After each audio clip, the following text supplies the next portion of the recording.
good morning. It's your girl.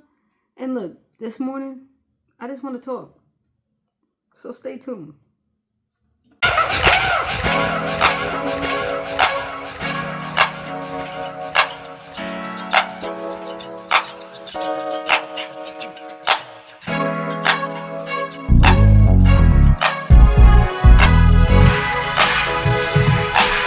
What's up, everybody? How y'all doing? You good today? Good. So, in the news, President Trump has helped sign a peace treaty with like 4 other presidents.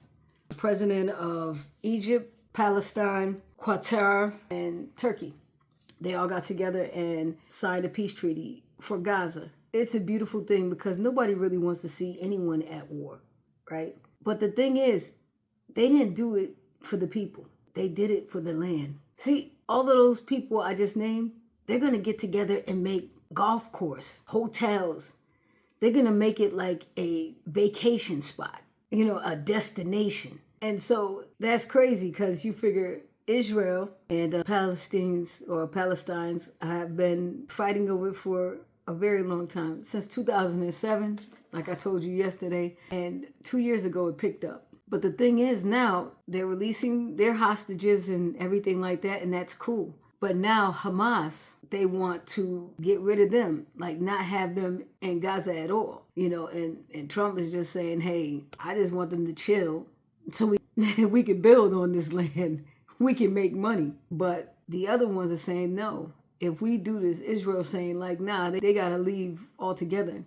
Now, for those who don't know, Hamas is more like the militarized Palestinians who got together, and they're the ones who they were fighting and all of that. So that's why I said it's only stage 1. It's another stage 2. And we don't really know how long this is going to last, because this is just a piece of paper. Right now, everybody getting back the people that belong to them, their hostages. You know what I mean? And it's cool, but in that time, over 67,000 people were killed, were murdered. So that's a lot of loss. You know what I mean? That land, that's a lot of bloodshed. But then again, around the world, there's a lot of bloodshed on a lot of lands that we go to and vacation at. We just don't see the stains anymore, but it's deep in the soil for sure. With that, it's like everybody's like, yeah, look what Trump did. Yeah, look what Trump did. He just racked on another probably $1 billion for himself. So what is he up to, $5 billion now? I'm saying he doesn't do things for people if he does not benefit. You understand? And this is why our country is in the mess that's in now. Because think about this. He's going across the land, right? And making peace in the Middle East while we got a mess in the West. That's crazy. If you know anything about anything, you can't help anyone until you help yourself.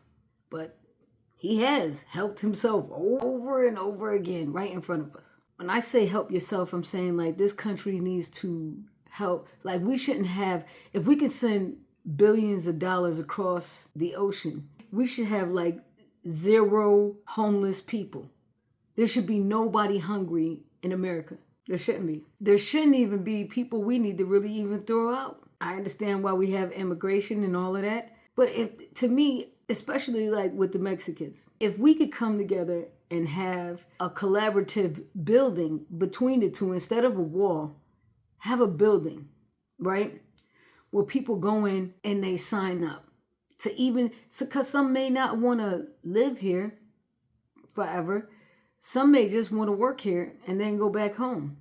All right, let's give them those visas. A year, 2, 3 years, whatever it's going to be. And in that time, they have to pay taxes. But they're also protected by the paperwork that they filled out. They make it so difficult for some. Like the Mexicans, you make it difficult for them.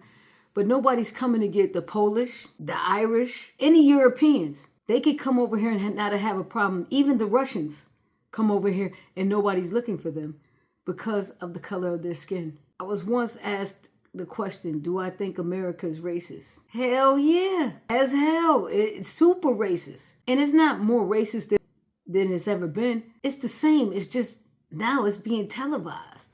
We get to see it immediately. And I've worked in corporate, and I'll tell you, working as an engineer, as long as I've worked, it was difficult because I worked with white men. They all thought they were smarter, and I was taught I had to work twice as hard as they did because of the color of my skin. So that's what I did, and that's what most people that grew up in my time did. I love the fact that these kids nowadays like, what? I don't think so. I love that. At that time when we did what we did, is because we rolled with it. You know what I mean? That's all we knew. And that's how we still are to a certain extent. We've seen so much. Generation X has seen everything, and we somewhat agree with some of the older people, some of the things, very few of the things actually. And then there's a lot of stuff we actually agree with the younger people coming in, and I love that they have more of an entrepreneur real spirit, because I don't think our family knew that as much. Like, it's funny because my grandmother owned her own antique store and owned like a whole building, a big building downtown at one point. And my father owned his own variety store. But my grandparents, my grandfather and his brothers, they owned like a barbershop where everybody went. You know what I mean? And it's cool, but still, I think they left out, they made us more workers than they did people, you know what I mean? To have your own business was not mandatory. It was cool, but it was like if you worked for somebody, that was big. Nowadays, if you're going to do anything, you really have to work for yourself in order to make it, especially if you are of color. Because as you can see, they dictate how you can do things, when you could do things. And this is why affirmative action was in place, to make sure everybody got a fair shot. Not to say hire this person because they're black or brown or whatever, or a woman or whatever. No, it just put us all on an equal playing field. Well, at least it was supposed to. White women are actually the only ones that benefited from that, mostly. We did a little bit, but very little. Very little, And I don't know. The way our country is headed is crazy, because I think about all the things that's going on, how my people protested for everything. We had to fight. We were given nothing. We had to fight for everything. And everything we chose to build up, do it with your bootstraps. Well, everything we built. Can you believe we had military bomb our cities? They come in and steal our money. And then after, we just like, forget it. We'll just try to work with them. And whoever could own something, they own something. And that's it. But I believe it had our ancestors kind of somewhat defeated. It's like, okay, we fought for this, so that's cool. And maybe the next generation after us will do more. And each year we have done more. So if you out there young and you listening, whatever you can do, continue to do it, because there's a lot of people before you and that did really all the hard work. Right now you're seeing the easy work, real easy, compared to what they went through. You know what I mean? And I'm looking forward to seeing how it could be. Like I grew up with a lot of people, mostly white, you know what I mean? And went to school with them and worked with them. And yeah, I don't hate anybody. You would think, because I'm, probably the people I grew up with probably think, I hate white people. But that would be crazy, because this light skin didn't come from Africa for sure. I don't hate anybody. I don't, because it's too much of a burden to carry. What I do is I dislike racism. Like I told you before, the only people or group of people that can stop racism is the people who invented it, white people. If you stop it, it can stop. I seen this thing where, what's his name? Oh my gosh, Morgan Freeman said, if we stop talking about it, it'll end. No, don't let the people fool you. Whether we talk about it or not, race has always been a factor. And it was like, you're always using the black card. No, we're not, because that shit ain't worth nothing. Like I said, unless it's an Amex, it's worth nothing. So we're not using the black card. What we are doing is pointing out the things that we've been telling you for centuries. You ain't listening until now. And we actually just want to really be left alone. I mean, think about it. In this country, we have been through things not one person not one group of people have ever been through in this country. We have. Black indigenous Americans. We've been lied to about who we are. Imagine that. We're the real natives. People think it's people that look a certain way. No, it's always been us. We've been lied to, cheated, robbed, raped, like what else? And that is why now we sit. Because during BLM protests, and we thought were peaceful. We came peaceful, but as soon as law enforcement seen black faces, it became like a small massacre. The whole thing was to maim, kill, hurt. Like, what have black people ever done to white people? We've never owned you. None of that. We've done nothing. But I know what it is. A lot of people won't say it, but I will. Because you always preach that you're the superior being when you're the least superior being. Because the superior being can't get fried to the crisp from the sun. The superior being doesn't have to cheat, lie, or steal. I'm just saying. In this world, we all have our faults.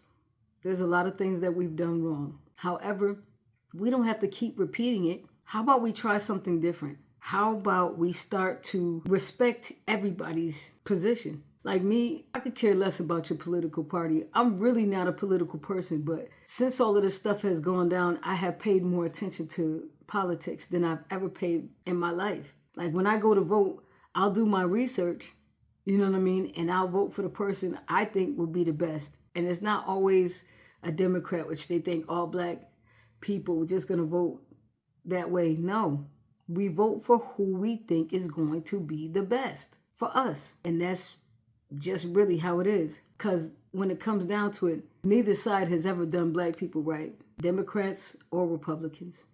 That's just a fact, you know. So the thing we can do as Americans is come together to save our democracy. You ain't got to like me. I don't have to like you. But for this time, let's respect each other. Let's unify.